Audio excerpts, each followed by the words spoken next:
On the Fringe with Dan RadioStyle. Hope everybody out there's having themselves a great day. We've got a very, very cool challenge that has occurred. Actually, a lot of us probably couldn't pass it ourselves, but I love the fact that we're making America healthy again. I just didn't feel like doing another Putin, Trump, Ukrainian, Zelensky thumbnail. So, yeah, I've got a bunch of news to talk about with that, too. I got some other interesting news around some fights going on with Gavin Newsom and Mamdani. Seems like there's a lot of attention being brought there. Definitely have some cases for election integrity is improving. So we got some stuff. We got a lot of things to talk about. Also got a roughly 14-minute speech that Trump gave. That's very good. Or it was an interview, maybe. I think it was on Fox News at 5 p.m. yesterday, whatever show that is. There's three of them. All said, yeah, we got some good stuff. Let's get into it. Let's rock and roll. East Coast. So we talked about this. We talked about the storm, and I told you that this was going to be an indicator as to who controls the weather right now. Basically, in a nutshell. One, it immediately got crazy big. It went Category 5, like right around here. And then I think by the time it got over in this vicinity, it was down Cat 3, Cat 4. Kept bouncing it up and down. I think it's actually turned into a tropical storm now. It's lost a lot of its steam. And on top of that, it's actually spinning up and not actually going to make landfall. So as I suggested, it's showing us who's in charge. I mean, we still get hurricanes. We've gotten hurricanes this time of year every year as long as I've been alive. So, I don't think it's all manipulation. I do think there's a lot of just natural stuff that happens that they try to take advantage of. We've got a new image that is showing the extent of this blast-damaged cargo ship. It's pretty crazy what happened here. What's the best? I got the image of it actually happening, I think, right here. This is probably the best image. Check this out. This is pretty crazy. Boom. So it was a coal ship carrying coal. They think it was a methane leak. One of the holds blew, big time. And you can even tell, obviously, that it blew out some stuff on the side. Right? Something came out onto the water, off to the side of the ship. So again, coal, extremely flammable. Methane gas, extremely explosive. These are definitely not good things to have in close proximity to each other. Here's kind of an image of the ship sort of up close. So that doesn't get much bigger, but you can see, that doesn't help at all. That helps zero, in fact. There you go. Anyway, whatever the case is. So you can tell these holds, one of these blew open, blew the entire cover off it. I don't really know what happened off the side, and it must have been that side that we saw, because that's where the lid is. But, yeah, that's pretty strange. It was in Baltimore Harbor, by the way. This is probably considered big news. Reasonably close to where the Francis Scott Key Bridge is. Coincidence, not coincidence? I don't know. Whatever. You guys decide. Donald Trump truthed this out. Ursula von der Leyen, she's the distinguished and highly respected president of the European Commission, and I have been discussing the massive worldwide problem of missing children. This is, likewise, a big subject with my wife, Melania. It is a subject of the top of all lists, and the world will work together to solve it, hopefully bringing them home to their families. This is a big statement to the deep state. He is putting an end to the child trafficking. We are seeing it happen. We're seeing it play out, and it's been pretty freaking awesome. Thousands of student visas are being revoked under Trump.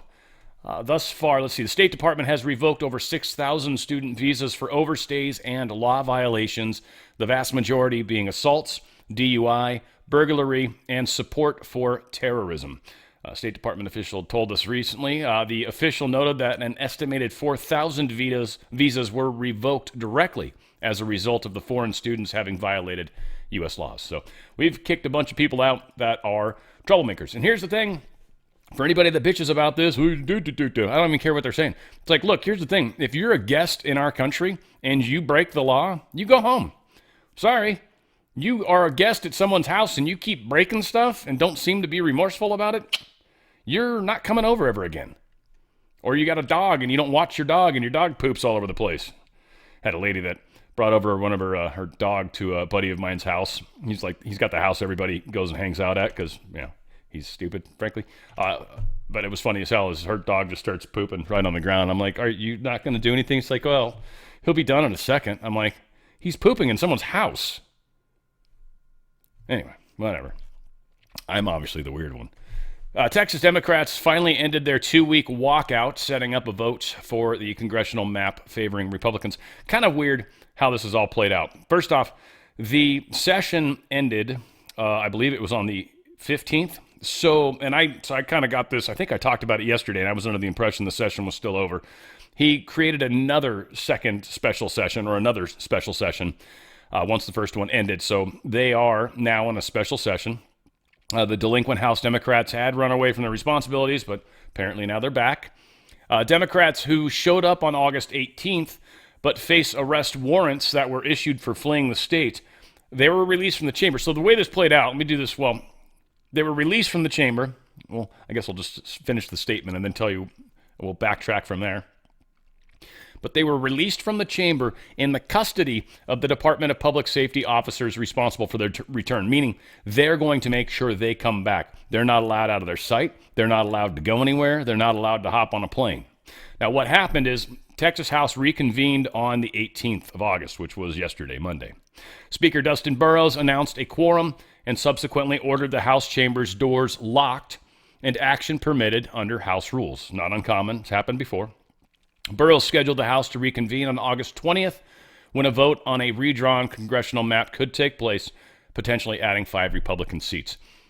Then they were let out, but the ones that obviously have a flight risk built into them, well, they're apparently got someone with them. I don't exactly know how that works. I don't know if they're going to be staying in their house or what, or if they literally got to go to some special place until tomorrow, until the 20th. Don't know.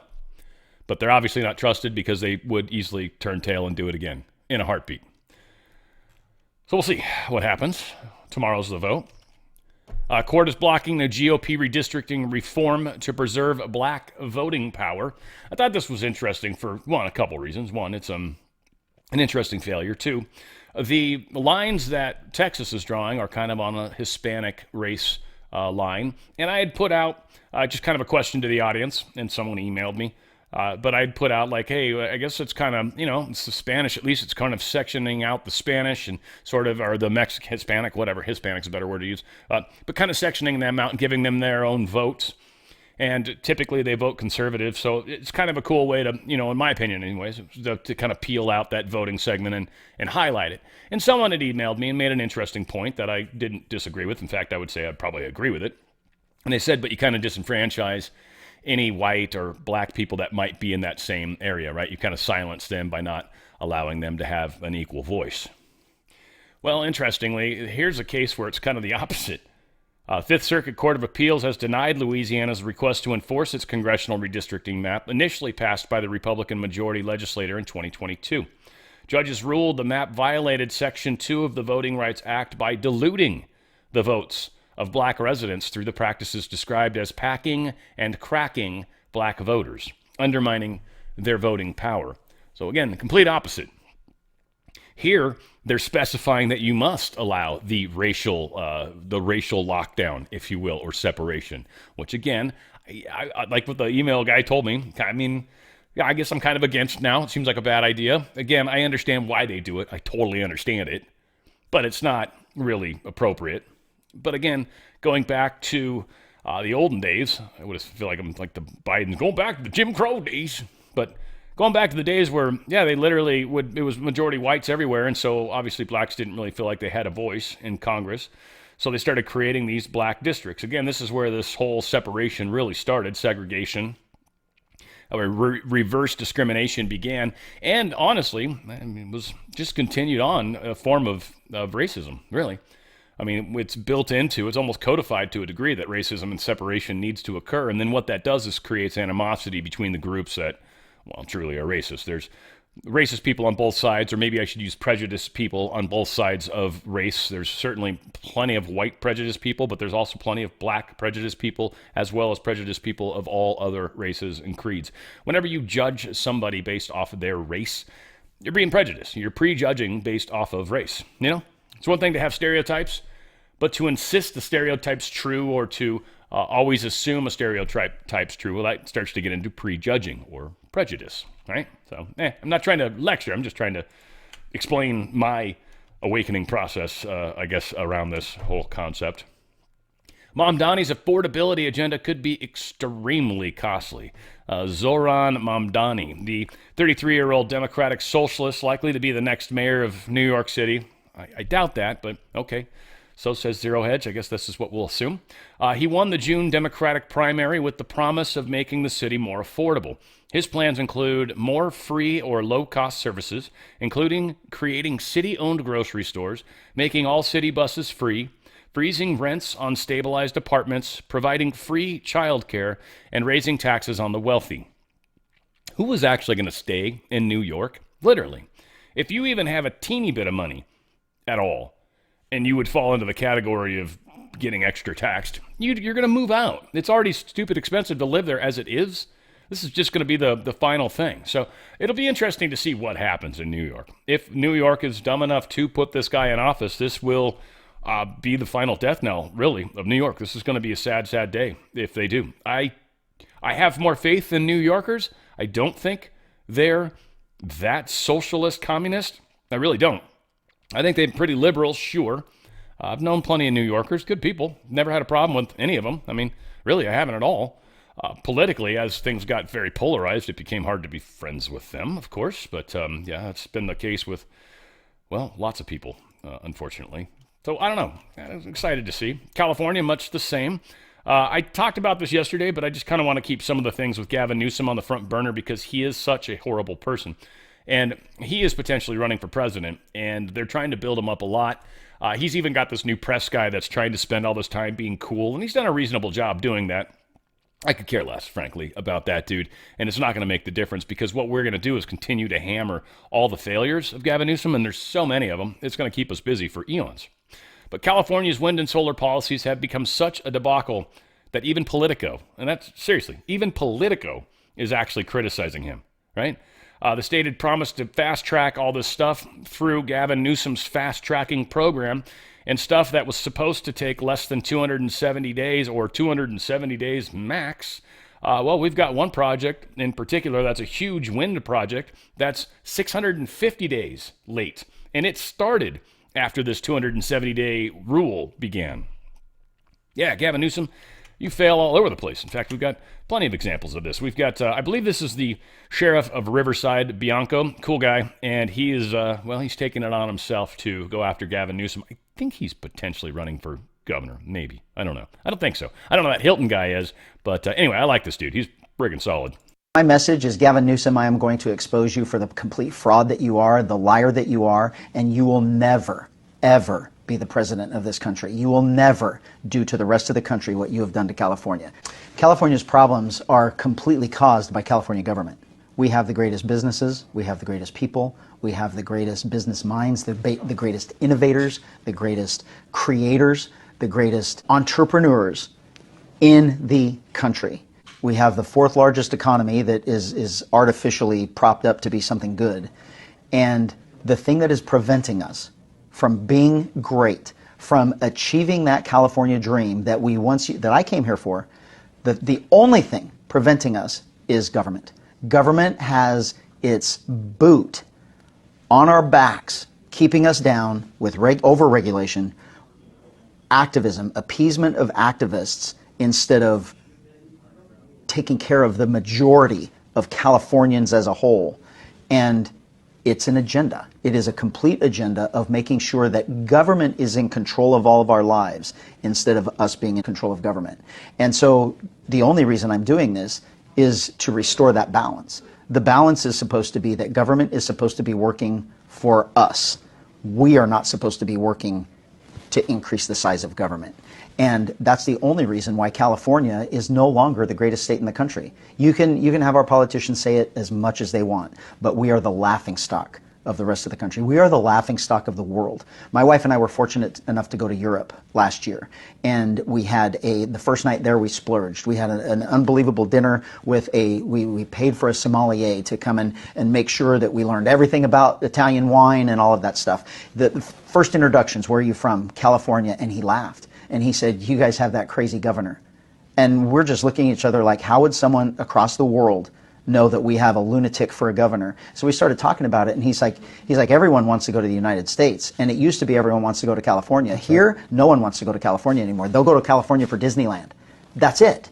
And it's embarrassing. It's absolutely embarrassing that we are no longer the greatest state in the country, and we're still all the same people. We're still all the same businesses. It's our government that has completely changed and brought us to this laughingstock position, and I'm going to take it back. I take some blame for it, because I wasn't standing on the rooftops yelling to everyone that we had to stop this, look what's going to happen. And so while I was concerned with my career, my life, my family, my own home, and making sure that I was secure, I kind of just wasn't paying attention to what government was doing, and now it's affecting everyone. So I will make sure that what I came to California for, my California dream, I will make sure that every kid growing up now has that dream, and even the kids that now are from 20 to 35, that it's impossible for them to make their California dream. I'll make sure that I make up for it, and we return the ability to look at that Gold Coast as the beacon for the rest of the country. And if you're going to make it, you come to California to make it, and you work hard and you'll do it. That has to happen again. And that's really the only reason I'm running for governor. Oh, he is running. Good. Okay, cool. Every once in a while, I get things stuck in my head that aren't correct. San Francisco Unified School District faces payroll crisis as some teachers aren't getting paid. They've literally had to shut down some schools. The San Francisco Unified School District is having all sorts of issues. A lot of it, in this particular case, is stemming from new software. They're trying to get off the old software. They spent an extra $25 million to keep that alive longer, and they spent $20 million to start up a new software system to replace it. Currently, neither of them are really working properly, and so we're just spending gobs of money up there. Well, they, whatever. You've got teachers that aren't actually getting paid. You got some teachers complaining about getting foreclosed on or being in foreclosure processes because they haven't gotten paid appropriately. Also, in one of the most expensive parts of this country to live is in San Francisco. Extraordinarily expensive to live up there. Very, very expensive. It's up there with Manhattan. I think there's a couple other places that are more, but they're some of the highest expenses in the land. It's ridiculous. We pay pretty bad down here, but way worse up there. California's AG Bonta is running out the clock to stop parental rights initiative. This is a bill. I don't want to spend a whole lot of time on this. This is a bill that is meant to let parents know if their child is transgendering or anything along those lines, right? They're talking to school people and they're trying to do something. They're trying to get transgendered. They're trying to get on meds of any kind. They're trying to do anything like that. The California tried to pass a law that basically said they didn't have to tell the parents. And what this bill is meant to do is to keep them from having to tell their parents, which is pretty freaked out. So parents have majorly freaked out. Now, one of the things Bonta's getting way called out on for being a total douchehole, because he seems to be, is he's named it Protect Kids of California Act. It's meant to stop kids from transgendering and not telling their parents. It's called Protect Kids of California Act. Now, one problem that he's suffering, thank God, from this, and they're fighting this in the courts in a weird way, but because they named it what they named it, a lot of people aren't signing it at all. Neither way. Not one side or the other. Apparently, no one cares about protecting kids here in California, whatever the case is. I do. It's funny, as I remember, whenever anyone asks me to sign anything at grocery stores, I never do. I won't give them anything. I won't sign anything. I hate it. I don't hate it. I dislike it tremendously, but I am not going to give them information. I don't know who the hell they are. I'm not going to fill out information and hand that to some stranger. Are you shitting me? What are you going to do with it? You could end up at my house later. No, I'm not signing shit. I don't give a crap what you say. But I remember they were pushing the Protect Kids of California Act, and I remember I kind of snickered when I heard him say it, because in my mind, I'm like, it's obviously has nothing to do with protecting children. In fact, you assume it's the opposite. So he is fighting this. He's trying to run the clock out. We've obviously got people fighting it on the side of humanity. And there is a bill. I'm trying to see if I can find it way down here. I actually read this whole thing, so I can't get that life back. But AB 1955 or 1955, prohibiting schools from reporting students' gender identification to their parents. Literally a bill here in California where they try to force teachers or anybody in the administration of a school from telling the parents about their child and the major drastic changes that their child's considering going through. And some of their fear is, well, what if one of the parents is angry about it? Or what if they're both angry about it? It's like, well, then you're probably not going to really easily be able to do it, are you? Doesn't mean that the state should suddenly decide, well, we don't like your parents. You don't have to talk to them. Like, what? You're going to trust a child that says their parents are assholes? Of course, all children think their parents are assholes. To a child, a parent is. That's their job. Unless you're a crap parent, then you're probably not. You're probably their best friend. So yeah, this literally is what it's called. Protect Kids, California. Bonta's just a really pile of crap. So whatever. They're fighting it. I pray to God. I mean, there's just so many crazy things going on out there. Michigan lawmaker, he's under investigation after late night ballot stuffing video emerges. This dude here, this was in Hamtramck, Michigan. Okay. City Councilman Abu Musa under investigation for election fraud. Surveillance video allegedly shows Musa depositing stacks of ballots at drop boxes day before the primary election. He won by just a few dozen votes. The word is he might have dropped upwards of 1,129 actual ballots. He won by just a few dozen. Yeah, that's not good. So we've actually got a second city council member there too in Michigan, Hamtramck. But the other one was Mohammed Hassan and Mutasin Sadman. So there's now 3, it seems, of them that have gotten in trouble for stuffing ballots. They're under investigation. They'll get their time in court. So we got 3 of these dudes so far. I mean, again, this is what's going on, guys. This is what's going on. If we don't get our elections under control, and we were literally, I think we're one election away from either getting or losing this country. And if Trump does all the things he's supposed to do, I really think the last election, we got Trump in. We're still trying to get his people in office. That would be nice to help, right, into their Senate-approved spots, right? I think there's 150 plus people, 180 people, some crazy number of people. 0 have been approved so far. 0. It's the first time ever in the history of presidency that's taken this far, and still none have happened. Normally there's quite a few by now. Even in the worst, there was quite a few by now. Got another Virginia governor's race is narrowing. I was just bringing this up because the other day they were showing this way off. Spanberger is the Democrat, and she had 46% of the vote. Or she does now, I'm sorry. She's got 46. 39 is the other individual. Let's make sure I'm doing this right. But Virginia Lieutenant Governor Winsome Earl Sears. This is the black lady. I hate to refer to her as such, but it was, 1, she's a Republican and she's black, which is always exciting. But 2, she seemed like a reasonably good lady. I mean, she was kind of weak when it came to some of the stuff she's done. I don't think she's really gotten out there and made enough noise, but whatever the case is, this is the lady. She's picking up in the polls, though, so this is kind of a good sign in my book. Right now, Spanberger leads Earl Sears 46% to 39%. It was 43 to 26. So she's actually barely gone up. Spanberger, the Democrat, and Our Lady, I guess, Winsome Earl Sears, has increased quite a bit. She's got a 13-point increase versus a 3-point increase. So she is definitely gaining. Hopefully we can get some noise made in Virginia for any of you all that are out there, because we need to get some of these people across the finish line. We've got DOJ and U.S. Attorney Payroll have officially launched a probe into the possible manipulation of D.C. crime data. Welcome back. Breaking news. Fox News has confirmed the Justice Department is now investigating whether crime data in Washington, D.C. was manipulated to make it look lower. David Spunts at the DOJ this afternoon. David, what can you tell us about the investigation? Well, hi, Jillian. 2 sources briefed on the probe tell us that, yes, the Justice Department is investigating whether or not someone or multiple people may have manipulated crime data when it comes to Washington, D.C. crime statistics. This investigation is being run out of U.S. Attorney Jeanine Pirro's office here in D.C. Also, Maine DOJ, where I'm sitting now and speaking to you, also has a hand in this probe. Again, these are just allegations. President Trump mentioned something about it yesterday on Truth Social and said that there is an investigation underway. Then we were able to confirm that as well from 2 independent sources. I will note, if you go on the D.C. website, Jillian, it says violent crime is down 26% from what it was last year.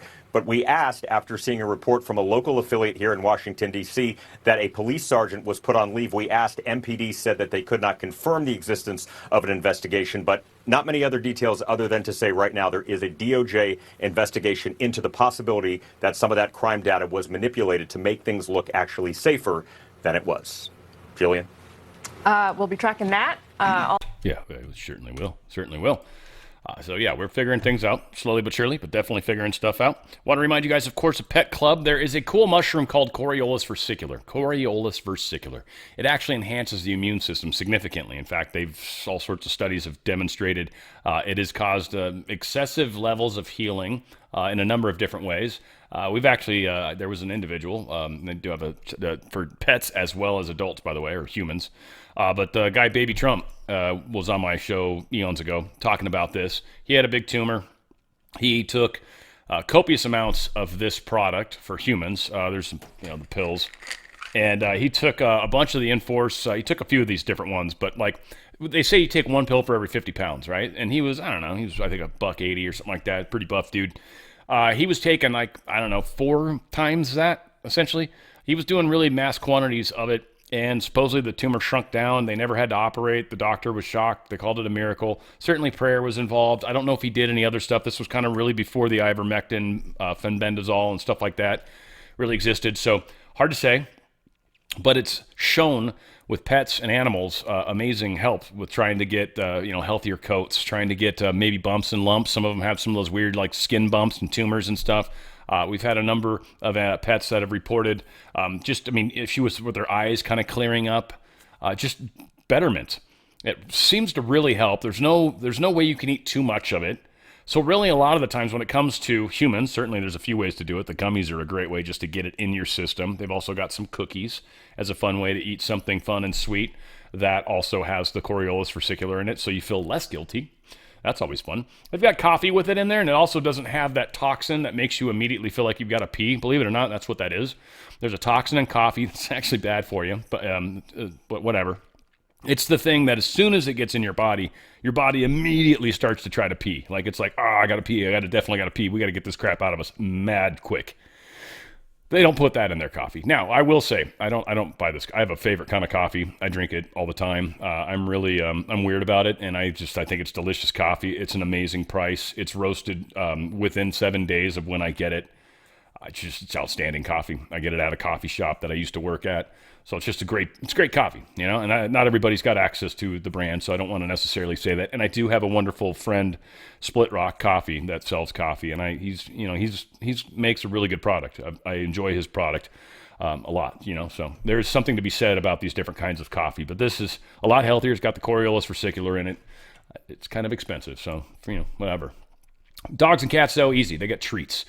Dogs and cats, if you want to share, if you've got the little weird mixture going on in your house where there's dogs and cats living together, maybe a bird too. Oh my God.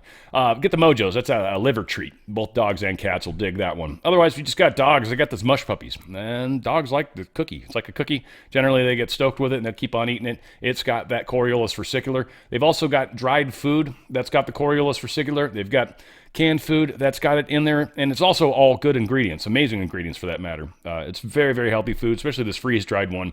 It's reduced weight, so it's like 1 pound bag makes 5 pounds of dry food. It gets hydrated, and it's pretty cool. I did that with some garden soil the other day. I have some plants outside that I take care of, and it's my fun little way of touching nature, if you will. And I got some of this dehydrated dirt. And it says it expands like 5 times or something like that. And I'm like, huh? I used too much of it. It really expands. I'll just tell you that. It was funny as hell. I was like trying to shovel it off. I'm like, where am I going to put this? Way too much. Damn. Anyway, they got special sauce. They also got these cool toys, the sticks. The antler sticks are amazing. Dogs love sticks. They don't give a crap. They'll just chew on a piece of wood, which is fine, except when they bring it in your house and all that stuff. This one, when they chew on it, one, it's hard. It's kind of made of like a bony material, so it grinds their teeth down, which is kind of it's a good thing. And two, it's also got the minerals. So as they're biting and grinding on it, they're getting that mineral in their body. That mineral is very good. It's calcium and minerals and stuff like that. And antlers break off every year, and they regrow back every year. So you're also giving them something that's kind of, it's natural in a lot of ways, and it's not hurting anybody, and nothing died to give it, and so it's kind of cool that way. They got chill doggies. You want to get something when you're getting your little treat out of the fridge or freezer, well, you should have a treat you can give your dog too. You're going to make it a fun thing for both of you. And of course, if you've got a dog that's got that nasty ass breath, mutt mints. And so all these things have Coriolus versicolor in them, right? And cats, they've got fewer choices because, well, frankly, cats are difficult. I'm just going to say it. You pet it more than 3 times and it attacks you, right? You pet it twice, it'll want 1 more, and it'll freak you out and make you think it wants 5 more, and it won't. Nope, 1 more. Telling you, cats are a mystery that I will never figure out. They're much like women, as far as I'm concerned. I will never understand either of them. Never. Nope. Sometimes they sort of make sense, and then immediately they don't make any sense at all, somehow. I don't know. All said, we got some great products. I want you to go to danradiostyle.petclub247.com. That's danradiostyle.petclub247.com. Incredible products, incredible company. And again, it's American-made stuff for the most part, I think. Yeah, it's all American-made. I believe so. Anyway, it's good products. I should actually look closer at that. Anyway. They're amazing products. It's an American company, that much is for sure. But all said, you can go to danradiostyle.petclub247.com and put some Coriolis versicolor into your body or your little loved one's bodies, and it's going to help them live longer. You're going to love it. And better quality food, better quality ingredients, no lead, stuff like that. Oklahoma partners with ICE to deport 500 illegal aliens currently serving prison sentences. This is a brilliant idea for any state that's got a budget problem, especially if how they do prison systems and stuff, if they've got budget problems in prison systems. All right, give ICE a call. Get rid of a bunch of your prisoners. Let the federal taxpayer get rid of it. Make your place better. It's going to help you out all over the place. So good job, Oklahoma. You guys are doing a bang-up job, if you will. Air Force Chief of Staff is going to retire after only 2 years in his role. This individual that, of course, the Bidens brought in. General David Alvin is going to retire in November after serving only 2 years of his 4-year term. The service was announced. Air Force revealed the surprise move in a Monday statement, noting Alvin had announced plans today to retire effective on or about November 1st. What this kind of sounds like to me, one, is a transition, but the fact that he's retiring implies to me that he's done something not right, or he's responsible for something that's not cool, or whatever.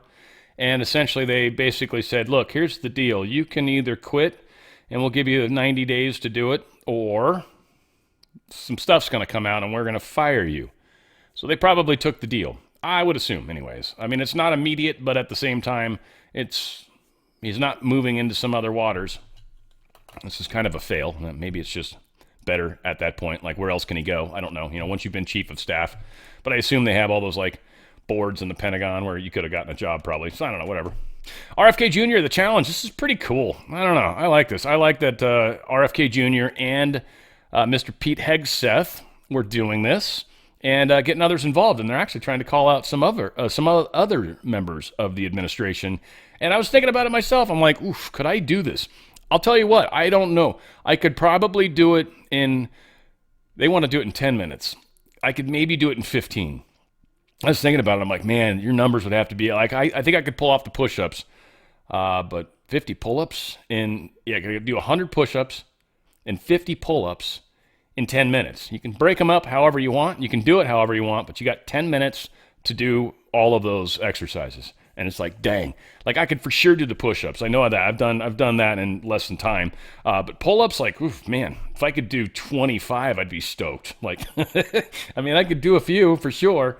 But dang, it's been a little while since I've done pull-ups for that matter. But I do a lot of similar exercises, so I should have a little bit there. All said, it's pretty cool. Anyways, let's let them play. Jeff Kennedy Jr. made a visit to the Pentagon to challenge Defense Secretary Pete Hegseth to a push-up and pull-up competition. That's right. The pair dubbed it the Pete and Bobby Challenge, aiming to do 100 push-ups and 50 pull-ups in 10 minutes. Wow.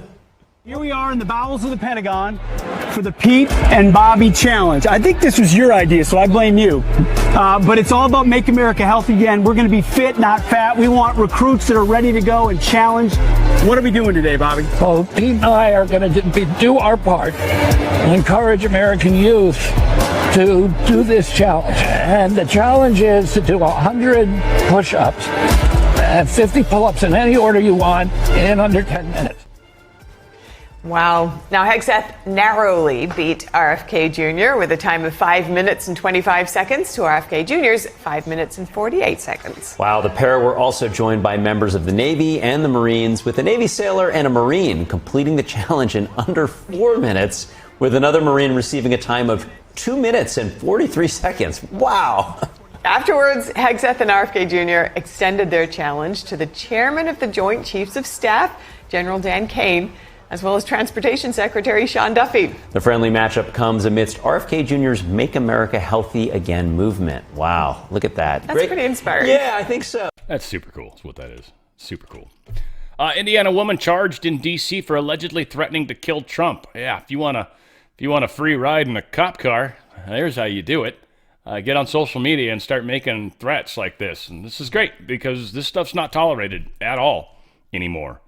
Used to be. But threatening the life of the president is one of the most serious crimes and one that will be met with swift and unwavering prosecution.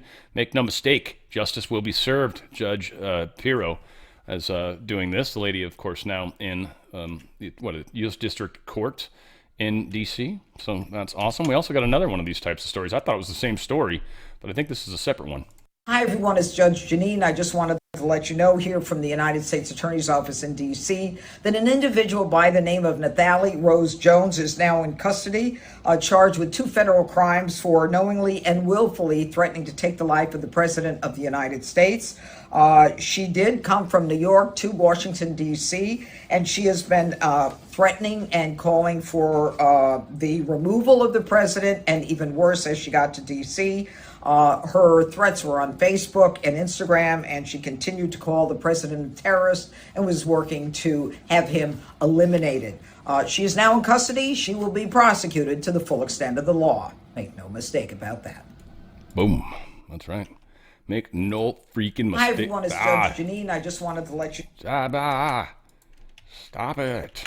Man, sensitive.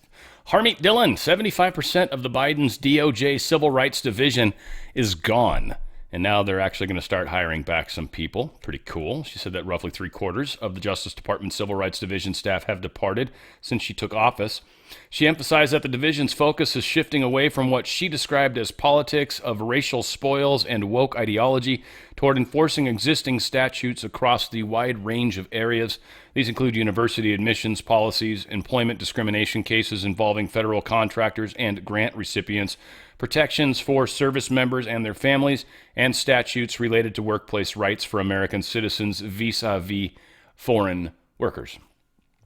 So at least facing the proper problems rather than all the woke stuff and all that. So they literally got rid of 3/4 of the lawyers.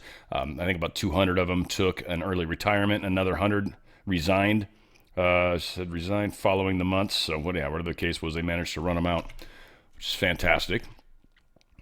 New York's appellate court reportedly split over the Trump civil fraud judgment. This is a trip. So some of us have definitely expressed some frustration with the ridiculous delay in the appellate court review of the absurd civil judgment against Donald Trump.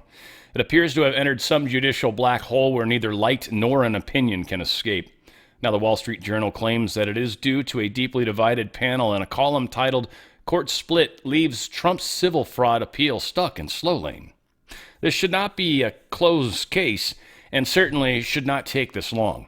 The case against Trump was raw lawfare, and the entire trial by Justice Arthur Engoron made a mockery of the court system, particularly his ridiculous $500 million judgment.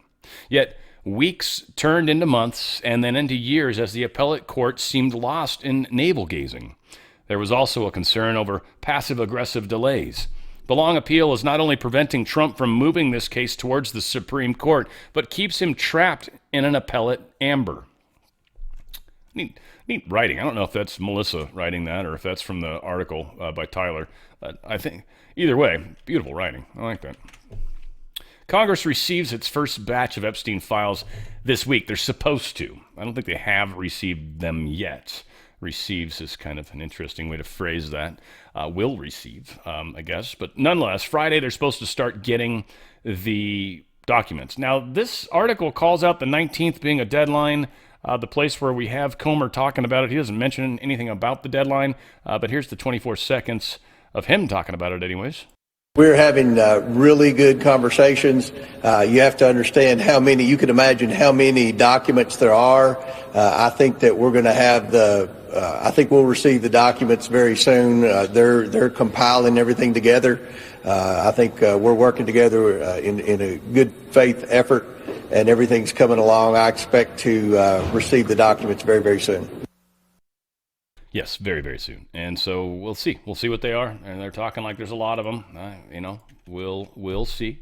Bill Barr testified that he did not see any info that would implicate Trump, which is also interesting. He said, quote, he said that he had never seen anything that would implicate President Trump in any of this, and that he believed that there had been anything pertaining to President Trump with respect to the Epstein list, that he felt like the Biden administration would probably have leaked it out. This is what Comer told a reporter when they were talking about the Barr's testimony. So Bill Barr even testified basically, I don't think there's nothing I saw, and if there was anything, it would have already come out. Everyone knows that.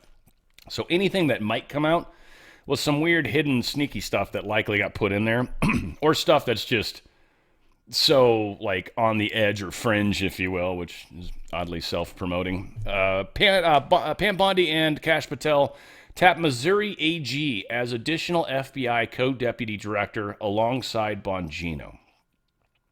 This is interesting to me. Now, I don't know, and any of you guys feel free to, throw it out there, but I don't know. Does the FBI have a lot of co-deputy directors? I mean, they could, I guess, maybe, right? I do find it interesting that we've got two co-directors, or co-deputies, and one of the co-deputies made a bunch of noise recently, and apparently said either Bondi goes or I go, and was really pissed off about the Epstein stuff. And probably some of the other stuff they've seen, that I'm sure there's a lot of corruption that's probably just disgusting and makes you want to throw up. And not being able to do anything about it like you would typically have, which would be go to a microphone and start talking about it, is probably frustrating. So I can appreciate Dan Bongino's pain. Also, Dan Bongino probably took a huge pay cut and is probably bummed about that. Right? He probably misses what he used to do.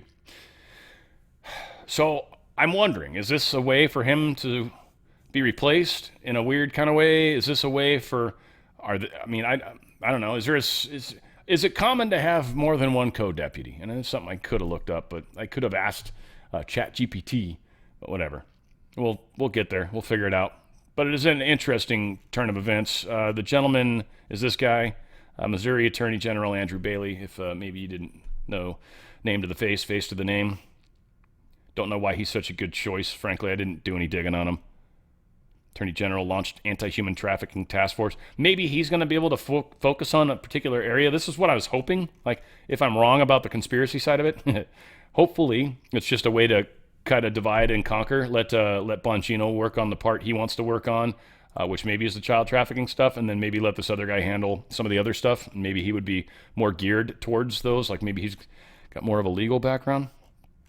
Something to that effect. Thrilled to welcome Bailey at the FBI. He has served as a distinguished state attorney general and is a decorated war veteran. Yeah, so he's bringing a different set of skills to the table, I feel like. He's got a lot of that legal background, when Bongino's got more of the in the field, Secret Service, all that background, right? So got the cop part of it nailed down. I mean, this guy was in the Army, so he gets war fighting, which is pretty cool, right? So I don't know, a lot of interesting stuff, and maybe it's just multiple co-defendants, right? I'm not trying to make a bigger deal out of this. I just, again, thought it was interesting. Seems like there's other positions that could have filled just the same, but meh. Senior Israeli official arrested in Vegas pedophile sting is released almost immediately and flies home. So, of course, it was denied by Israeli Prime Minister Benjamin Netanyahu, reflexively denied Alexandrovich's what he's done anything wrong, claiming that the employee, who does not hold a diplomatic visa, was not arrested and returned to Israel as scheduled. Now, so they say he doesn't have a diplomatic visa, which now diplomatic immunity makes me think of Lethal Weapon 2. But this dude is an official in Israel's cybersecurity agency. And he was arrested in Las Vegas for allegedly attempting to use the internet to lure a child into sexual abuse, only to be released on a bond and somehow allowed to go back to Israel. What I think a bunch of people don't get is he was either A, doing what he was supposed to be doing, or B, he's got above diplomatic immunity, and yeah, they can't touch him. Can't put him in jail for nothing.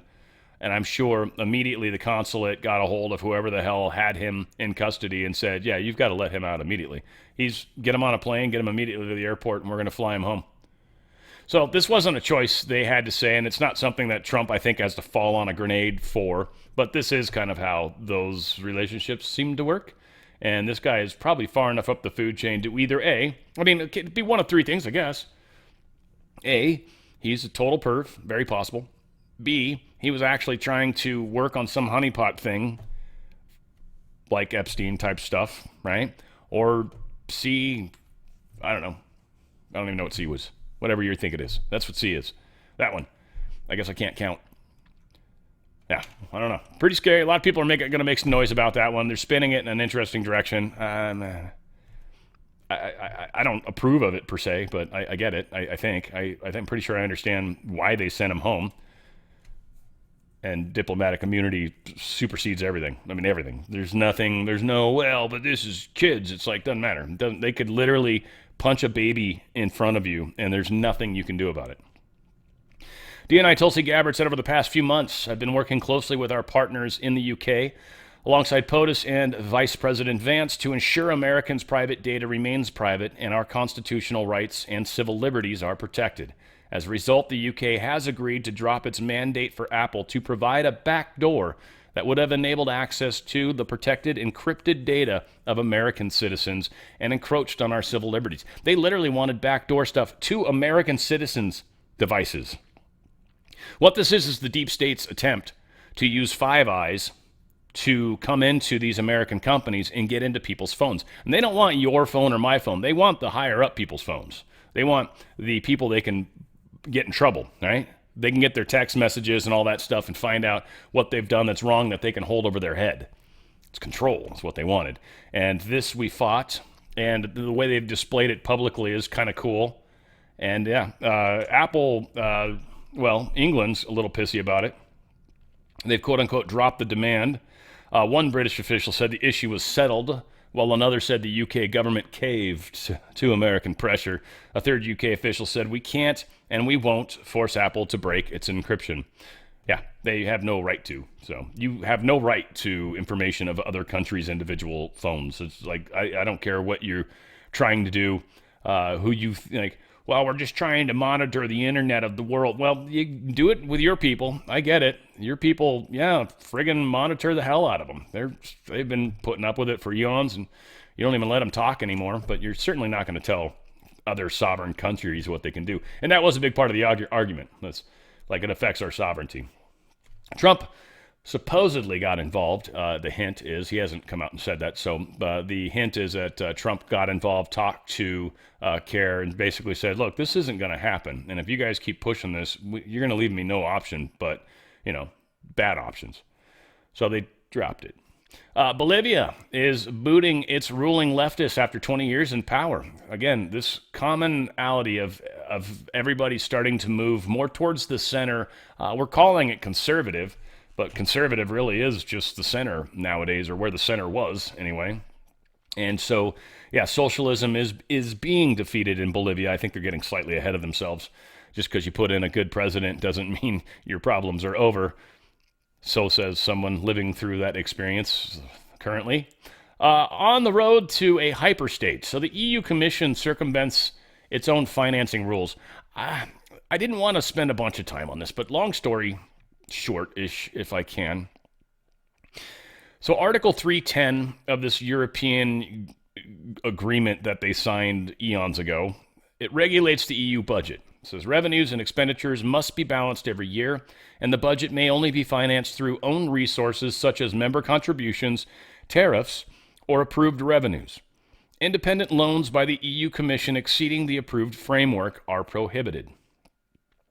What has majorly changed today is they are now doing bonds. They are now taking loans of which they're forcing their member states to pay. They are breaking their own rules.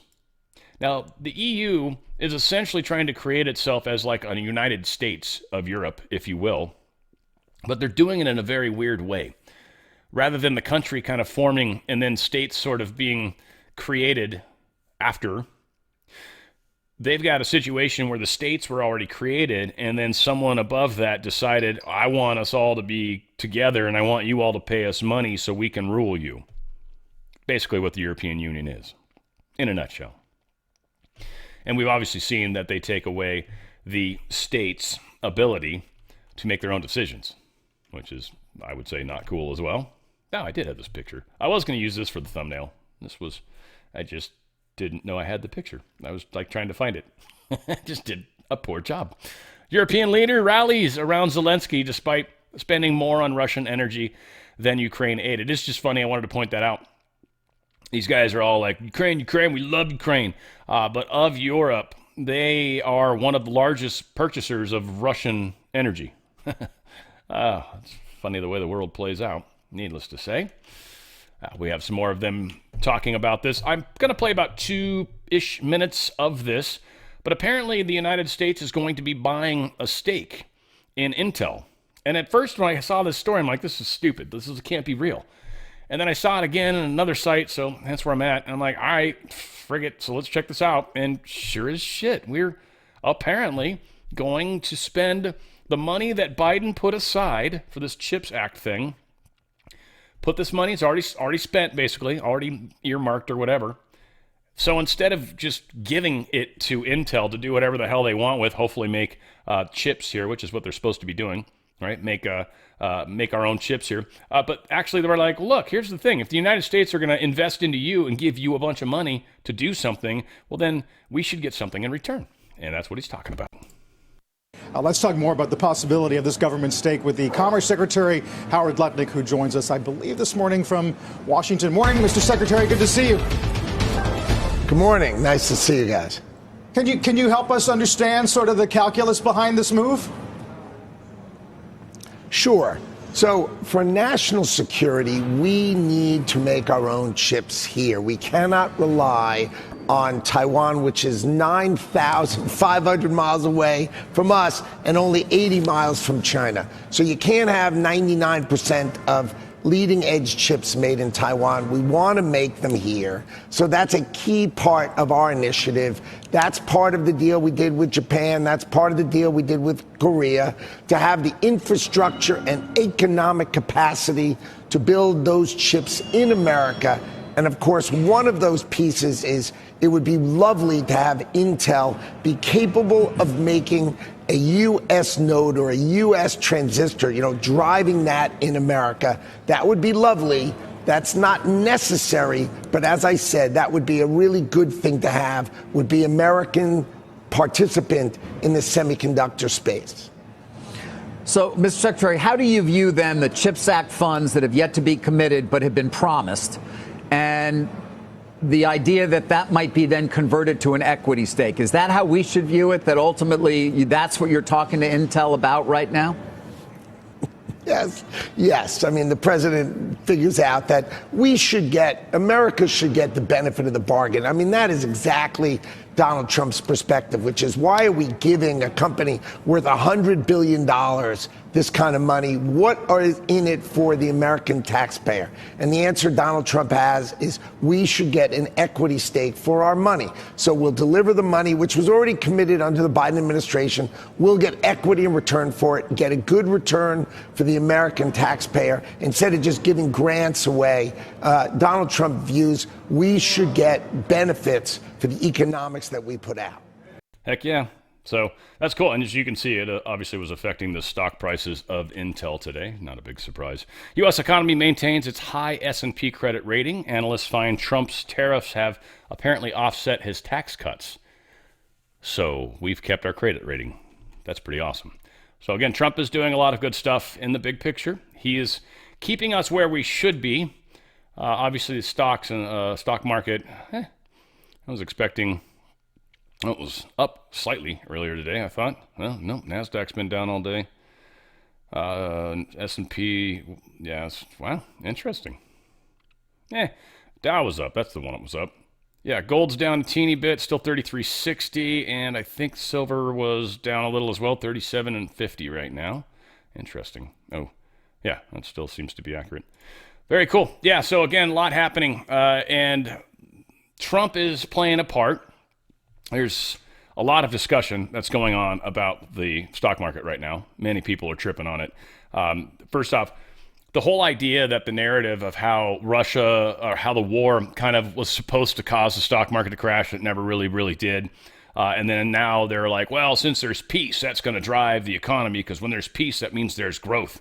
And that's probably not going to be true. So there's all this nonsense that they keep telling us to try to explain what's actually happening, which is we're in this enormous bubble right now, giant bubble. And all the experts are like rubbing their eyes and scratching their heads and going, I don't know what's up, but we are so overvalued in many cases. They said, take the Buffett indicator. It's sitting around 200% of GDP, more than 2 standard deviations above its long-term average. The last time it got anywhere near this level was the dot-com boost, or peak, I should say, in 2000, and again in 2021, COVID. So that's when it gets overvalued. On almost every objective measure, the market is not just expensive, it's wildly overvalued. June 30th data from currentmarketvaluation.com doesn't just say overvalued, it says strongly overvalued. CAPE ratio tells the same story. Hovering in the mid-30s today, more than 2 standard deviations above its mean. The only other times it has reached these levels were in 1929 and the year 2000, and we all know how those chapters ended. Spoiler, not with soft landings in champagne. The price-to-sales ratio is equally stretched, at more than 3 standard deviations above trend. The market is literally off the charts. That level of multiple expansion has never been sustained. Every time it has gotten this far, whether 2000 or 2021, it has unwound violently. Also, the mean reversion model, which plots the S&P 500 against its inflation-adjusted exponential trend line, has the index more than 3 standard deviations above where history says it should be. The last time it hit that level, late 2021, right before a 25% drawdown in 2022. The last time before that, 2000, which needs no introduction as well. Everything that's going on right now suggests we've got a problem in the stock market, except the stock market itself. Now, they want something, I think, that they can blame it on Trump, and I don't think they're going to get it. Trump is setting everything up to help us rebound quickly. Europe is failing big time. European Union's going to fail. England has a possible chance. I think some of these other countries will definitely have a chance because they're getting smart about what they're doing. Just to point out, a little fun blast from the past. Back in 1971, the lies from on high, which are nothing new to any sophisticated and critically thinking citizen, were at full swing. Nixon got on live TV and promised us the decoupling was only temporary. Sound familiar? And that your dollar will be worth just as much tomorrow as today.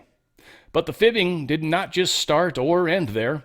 Prior to the decoupling of August 15th, the Treasury Secretary and Fed officials were making the case that gold was actually holding the dollar down, and that decoupling gold would strengthen the dollar going forward, while gold's value would, in fact, fall.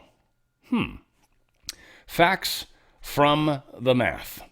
A little fact-checking may prove a smirk here. First, the decoupling from gold has lasted more than half a century, so it hardly feels temporary.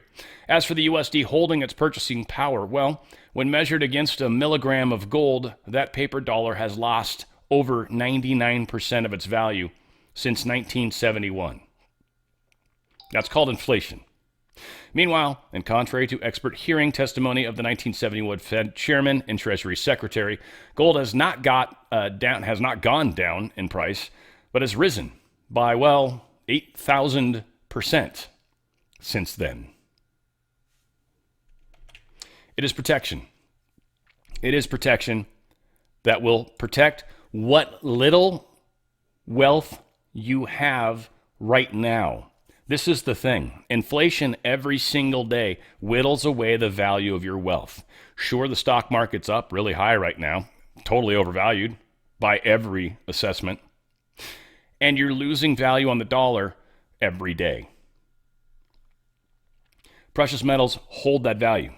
They said what you could buy for an ounce of gold back at the 1900s, you could get a fully tailored suit. And I think gold cost, I forget what it was, like $20, whatever it was. Like an ounce of gold was like $20, $25, something like that. Back at around 1900, you could get a fully tailored suit. Today, it costs about $3,500, and basically what it costs for a fully tailored suit. 1 ounce of gold still holds the value of the gold itself, not the dollar. Because again, this thing was worth $25 or whatever back then. That same $25 is now equivalent to $3,500. So the dollars have completely lost value. This hasn't. You can still buy with this what you could then. The trick is when you get this. Do you wait until it's too late and everything's expensive and the dollar's worth less and less and less and less? Or do you get it before the dollar completely loses all of its value? Do you get it while the dollar still has some value that hasn't been stripped away from it yet? Do you get it while the stock market's still high? Because this is, if you've got a 401k or an IRA, this is what we're talking about primarily. You can get out tax-free, penalty-free. You can get out quickly. Goldco's awesome. They've got, I think, DocuSign and everything. All right, make sure you read all your docs, so understand what you're doing, understand what you're getting into, and read about it. You're going to get your free kit, your gold and silver kit. You're going to learn. You're going to get up to 10% free silver of the face value of what you transfer over. Tax-free, penalty-free. It's physical, precious metals with your name on them, and you literally can say, hey, send me those metals. Now, when they do that, or if they do that, that's payment, and it gets created as payment. Whatever the value of gold and silver is at that moment that they're sending it to you, that's your payment, and you pay fees and taxes on that. So if you leave it in the trust, well, then you can continue to add to it if you want, or you can keep paying into your regular 401k if you want, but get as much of the value out while you can.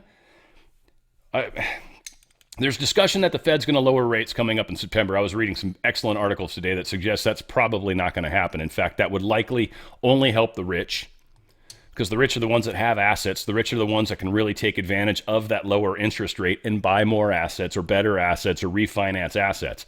Poor people can't do that. Poor people pay rent. Poor people can't do that. If you're in a 401k or an IRA, you're already head and shoulders above a lot of people in this nation because you've actually owned stocks in a technical way. You can get out of that. You can diversify at least out of that into precious metals and hold that value. No matter what happens, the value of the gold that you get and silver that you get will still be valuable. You'll still be able to get something with it, the same something that you can currently get with it now. It just might be worth a different dollar amount, might be worth a different type of dollar. Who knows? Go to drslikesgold.com, drslikesgold.com, drslikesgold.com. Get out of that system while you can. Because the second that stock market takes that 40-day plunge, a 40% plunge, or whatever it's going to be, some say maybe worse, I don't know. The second that happens, you don't want to sell then. You're kind of screwed at that point. The much hyped tech, and by the way, and it's still attached to the dollar, which sucks. I didn't talk about this intentionally because I knew they were trying to hype this, but there was this measles thing that was going on in Texas. It's now officially over. There has not been one measles outbreak since July 1st. They apparently did have about 762 cases. I mean, considering how many millions of people live in Texas, it's not that many. Considering how many illegal people come across the border that have probably not been vaccinated for measles is also, probably plays a part into that. Whatever. That's gone away. Knowing that the deep state still got their ways to get their information out, or another way to put it is demonstrating that the American Academy of Pediatrics apparently has deep ties to the pharmaceutical industry, because on August 19th, they recommended that many young children receive a COVID-19 vaccine diverging from the Center for Disease Control and Prevention immunization schedule. That's pretty crazy stuff that they're doing there. So again, yeah, it's strange that they're going against what the CDC suggests, I would say. Donald Trump truthed this out. I had a very good meeting with distinguished guests, President Vladimir Zelensky of Ukraine, President Emmanuel Macron of France, President Alexander Stubb of Finland, Prime Minister Giorgia Meloni of Italy, Prime Minister Keir Starmer of the United Kingdom, Chancellor of the Federal Republic of Germany, Friedrich Merz, President of the European Commission, Ursula von der Leyen, and Secretary General of NATO, Mark Rutte, in the White House, which ended in a further meeting in the Oval Office. During the meeting, we discussed security guarantees for Ukraine, which guarantees would be provided by various European countries with a coordination with the United States of America. Everyone is very happy about the possibility of peace for Russia and Ukraine. At the conclusion of the meetings, I called President Putin and began the arrangements for a meeting at a location to be determined between President Putin and President Zelensky. After that meeting takes place, we will have a trilat, which would be the two presidents plus myself. Again, this was a very good early step for a war that has been going on for almost 4 years. Vice President J.D. Vance, Secretary of State Marco Rubio, and Special Envoy Steve Witkoff are coordinating with Russia and Ukraine. Thank you for your attention to this matter. It definitely sounds like we are making progress. Here's them trying to get their little photo op. I really am tripping on how short Maloney is. It kind of cracks me up. She's a little fireball. She keeps showing up too, making funny facial gestures. People keep calling it eye rolling. I think she was literally staring up at something at the ceiling, but I don't know. She looked like she was high. That's what she looked like to me. Anybody says anything?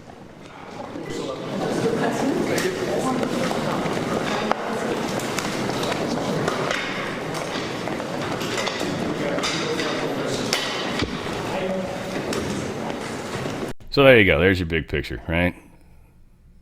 There you go. Ursula von der Leyen. Whatever. Trump pledges no U.S. troops in Ukraine. 0. We're putting no boots on the ground.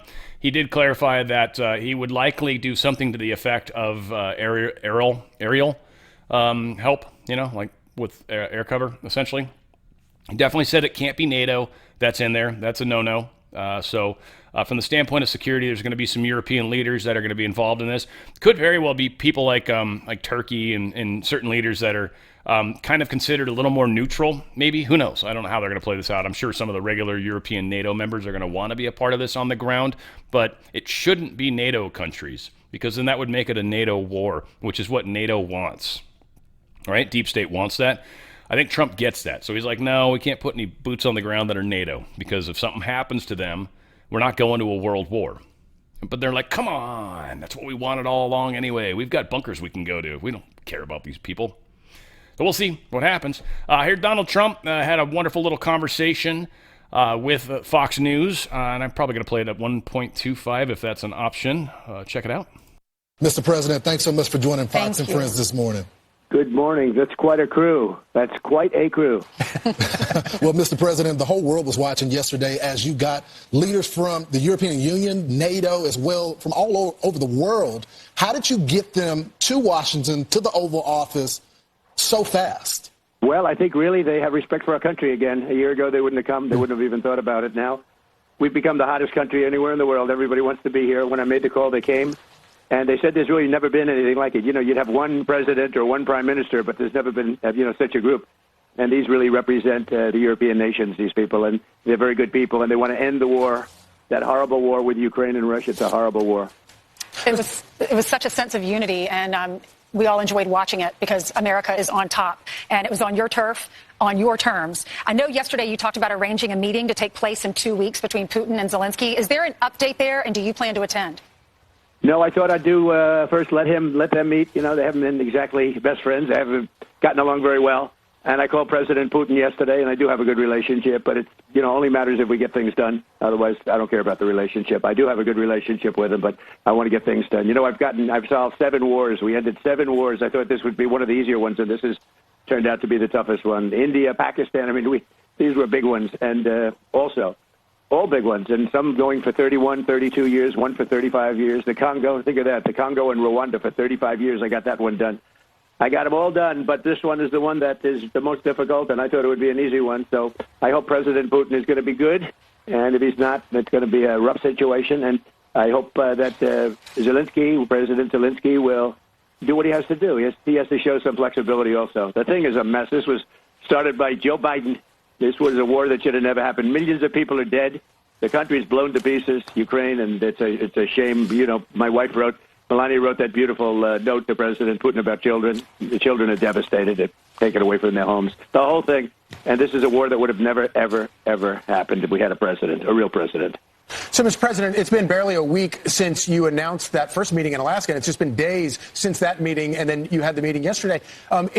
In the course of having these negotiations, what has surprised you the most between Zelensky and Putin in terms of their strength or weakness of their position right now?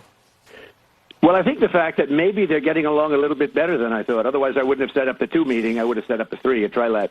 But I think they're doing a little bit better. There's been tremendous bad blood. And again, this was all worked out by an administration that didn't have a clue.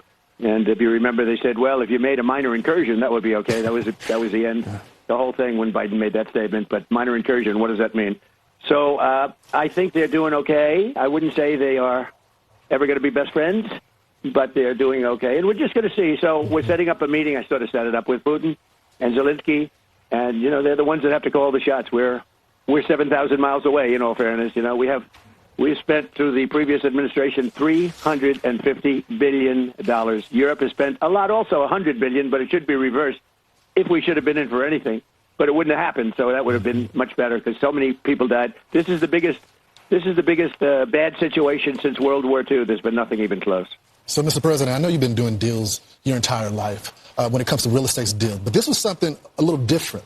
The thing that is surprising a lot of people is when it comes to the security guarantees. I know President Putin said no NATO, and you said, you know what, we're just going to take it off the table. But you did get President Putin to agree to NATO-like protections. So tell us about that. What does that entail? Well, the war really started over NATO and Crimea, and they wanted Crimea back. That was given, not a shot fired by President Obama in perhaps the worst real estate deal I've ever seen. There's been a couple of them. I would say the Gaza Strip was a pretty bad one, too, given by Israel so they'd have peace. So they gave away a big percentage of their oceanfront property in order to have peace. How did that work out? Not so good. And Crimea is the apple of Ukraine. I mean, it's so beautiful. And Obama gave it away. Nobody ever mentions that. If I ever did that, the fake news would be writing about me day and night for years. He gave it away. He demanded that they let it go, and Russia came in and took it, just took it like from a candy from a baby. And it was really Obama's. Not really. I mean, that was pure and simple. Obama's fault. What a terrible thing he did to that country. And so they lost their heart. They lost the heart and soul of the Ukraine 14 years ago, whatever it might be. And it was so unnecessary to do that.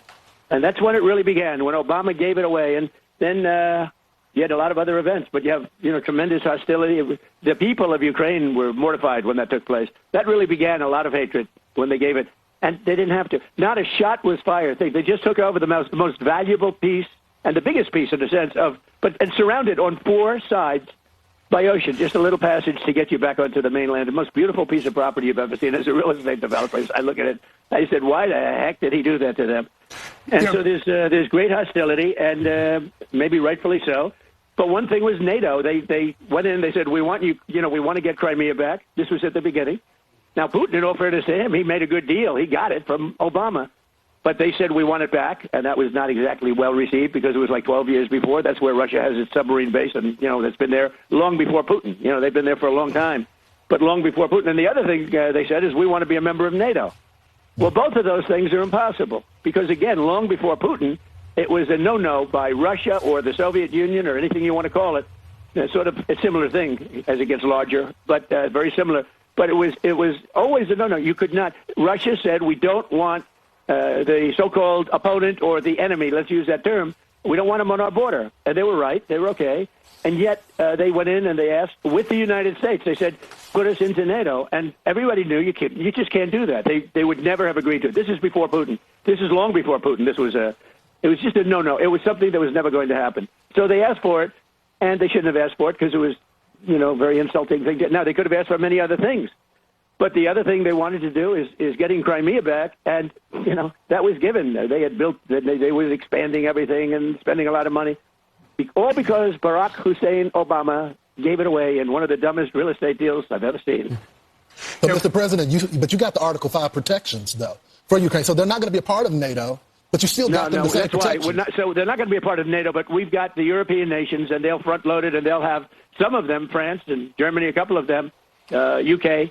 They want to have, boots on the ground. Not in. I don't think it's going to be a problem, to be honest with you. I think Putin is tired of it. I think they're all tired of it. But you never know. We're going to find out about President Putin in the next couple of weeks. That I can tell you. And we're going to see where it all goes. It's possible that he doesn't want to make a deal. I always said, you interviewed me, Lawrence, and I think Charlie also. Lawrence, I hate to tell you, Charlie was about the first person in the world to endorse me. He endorsed me about a year before I ran. And that's why he called me this morning, sir, would you do an interview? And unlike Biden, I don't need permission from my staff, okay?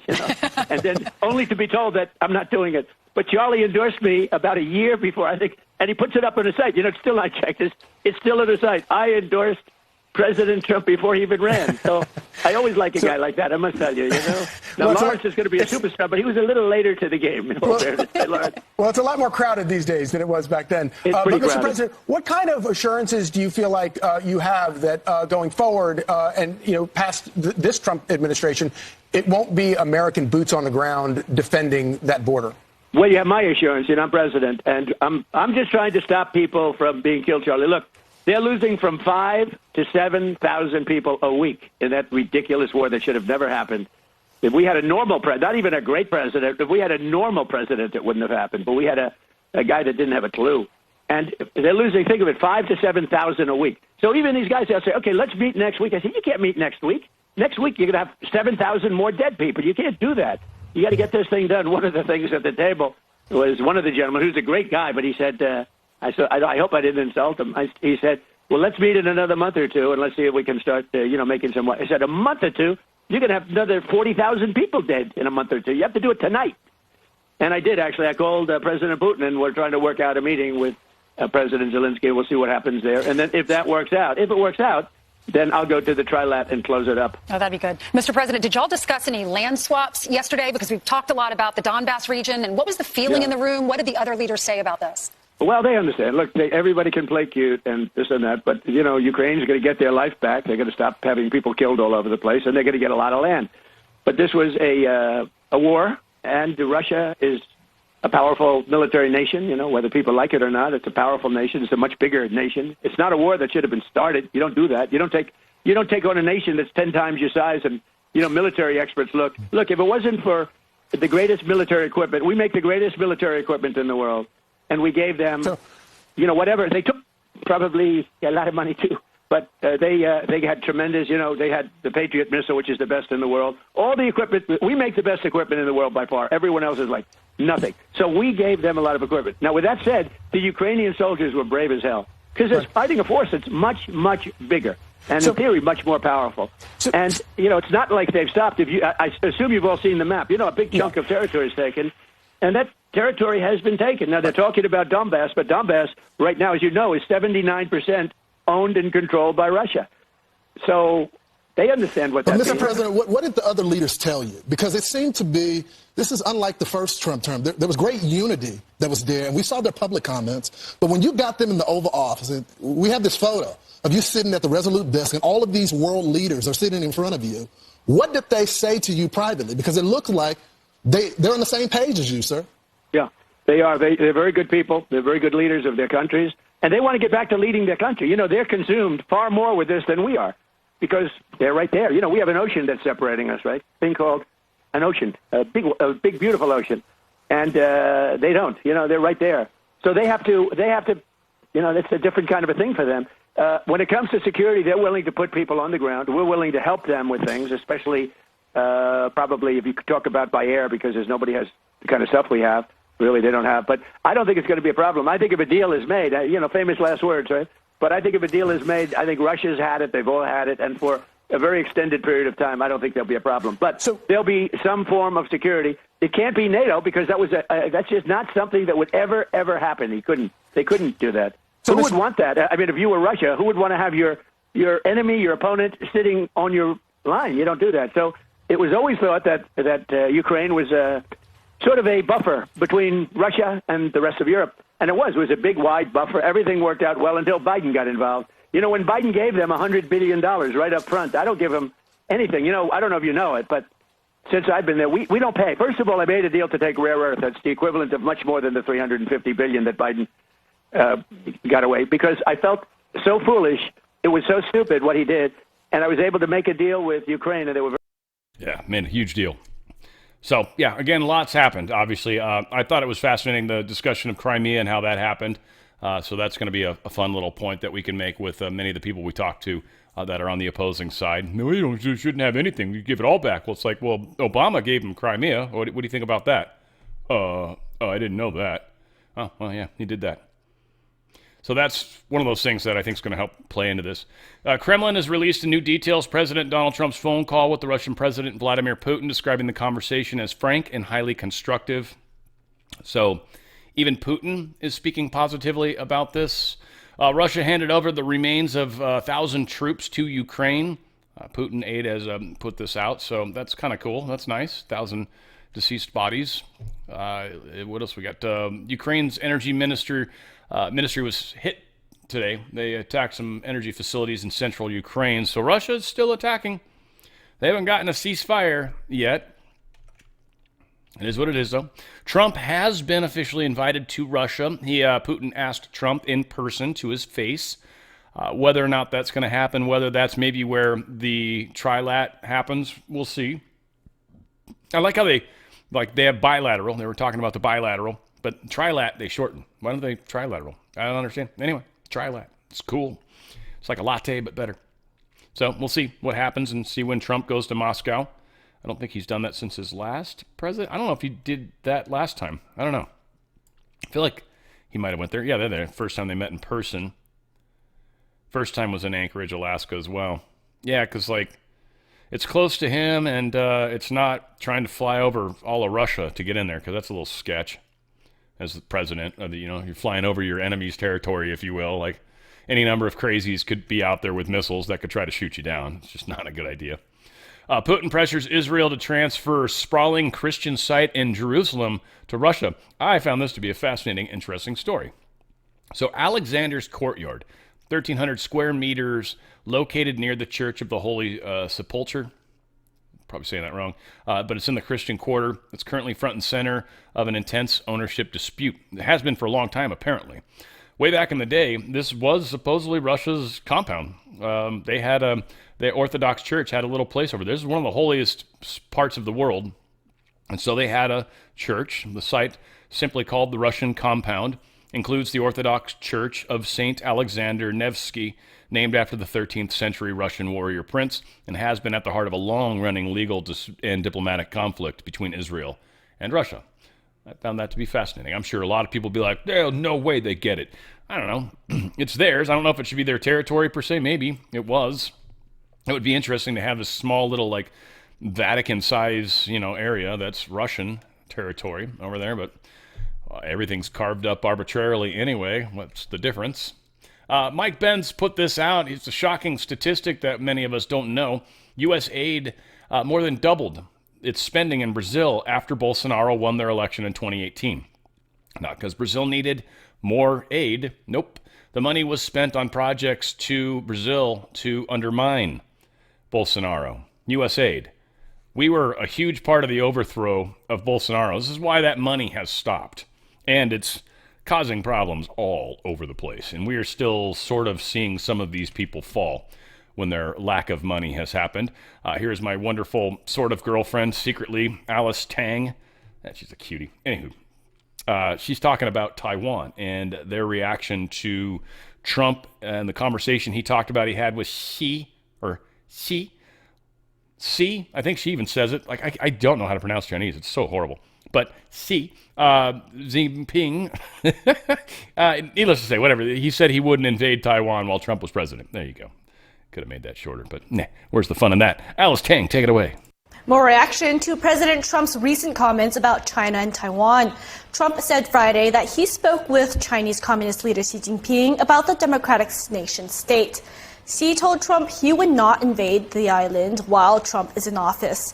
Now Taiwan is responding, saying today that it must rely on itself for its security. And in recent years, China has repeatedly challenged the rules-based international order and has seriously undermined democracy, freedom, human rights, the rule of law, and even fair trade. This has also alerted the international community. At present, more and more countries are emphasizing that the Taiwan Strait is an international water.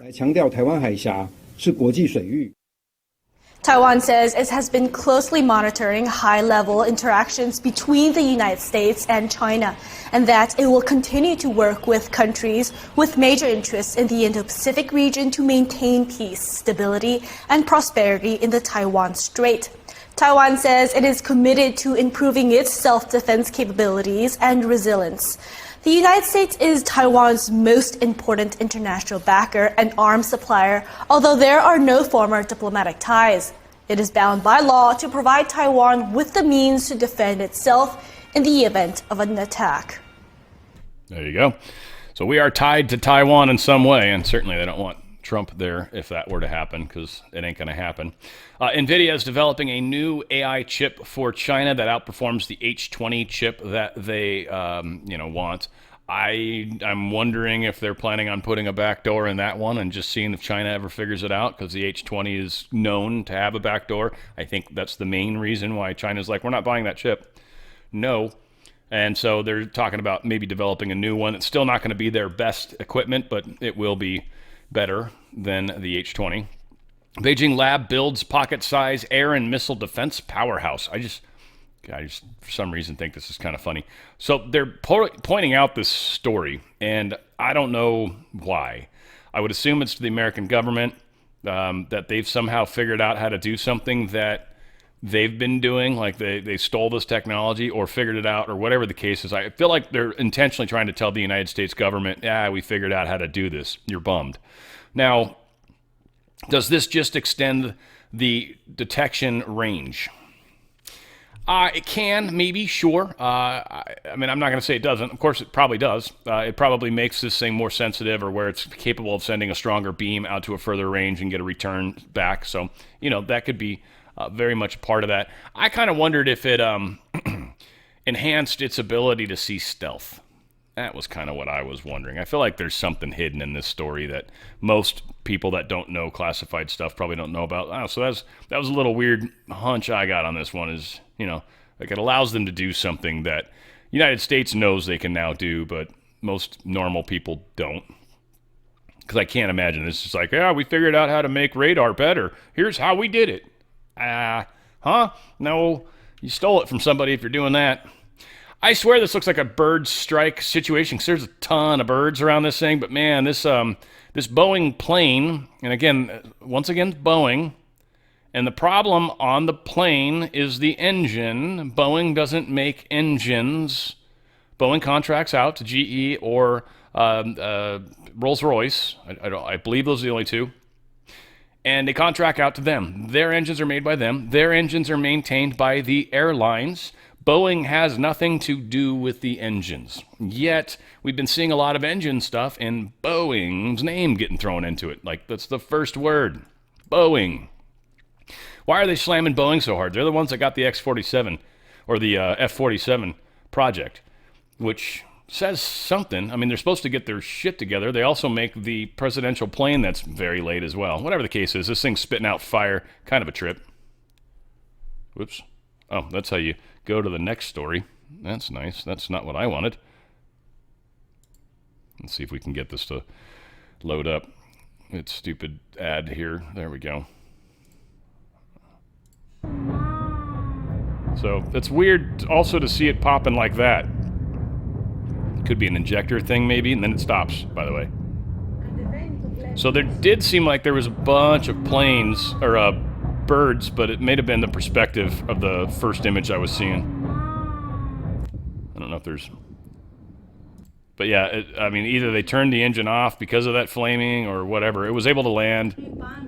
Obviously, people were freaking out. It's never fun to go through something crazy like that. And finally, I believe, yes, Fox News, Brett Burr. I gotta admit, the dude's growing back on me a little bit. I don't know. I've almost forgiven him from the 2020 election. Almost. I still don't like that blonde chick he hangs out with, but whatever.